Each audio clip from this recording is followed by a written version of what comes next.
Hi everyone, how are you doing? Today we are going to review the recent stop-motion animated film made by LAIKA Studios, which is called Kubo and the Two Strings. And for those of you who never heard of LAIKA, actually I think most of you people know who LAIKA is, but for those of you who don't know who they are, LAIKA is known for making stop-motion animated films, but they are also known for making such wildly inventive and immensely creative films such as Coraline and Paranorman. Unfortunately, I haven't seen the box trolls yet, and LAIKA has yet again created another stop-motion animated film, which is called Kubo and the Two Strings. So what do I think of Kubo and the Two Strings? Well, man. Guys, I think this movie's way better than Zootopia. I'm just gonna say that right now. If you don't believe me, watch Kubo and the Two Strings right now. It is well worth it. So in this movie, there's this little boy named Kubo, and Kubo is a great entertainer. He tells stories by using origami magic with his guitar, and everything is great over there. Everyone is loving what Kubo is doing. But in one fateful day, Kubo unfortunately unleashes an evil spirit that's out for an age-old vendetta, which is basically to tear out his other eyeball. You know, for kids. And while Kubo is on the run, he teams up with a monkey and a beetle named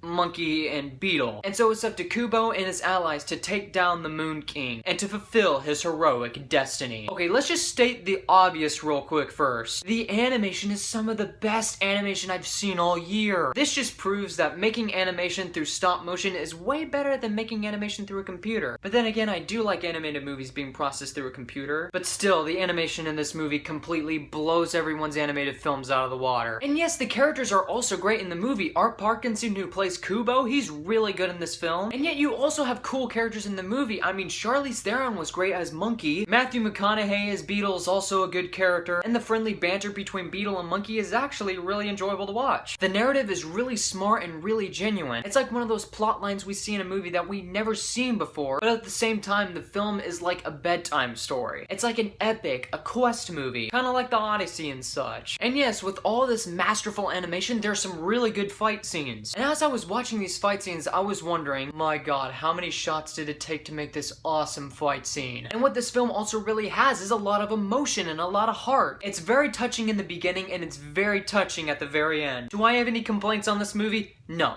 Can't be done. Although there was like this small narrative twist that I actually called in the movie. I was like, so wait, if that person's that person, is that person that person? And then it happened and I was like, oh, called it. But other than that, there are no complaints for this movie. Kubo and the Two Strings is another one of those classics along the lines of Coraline and Paranorman, with a smart narrative, masterful animation, great characters, as well as a lot of cool fight scenes and a lot of touching moments in the movie. Seriously, I guarantee you, once you see one of those touching moments, you're gonna tear up a little bit. I mean, I almost did, believe me. So with that being said, Kubo and the Two Strings gets a 5 out of 5.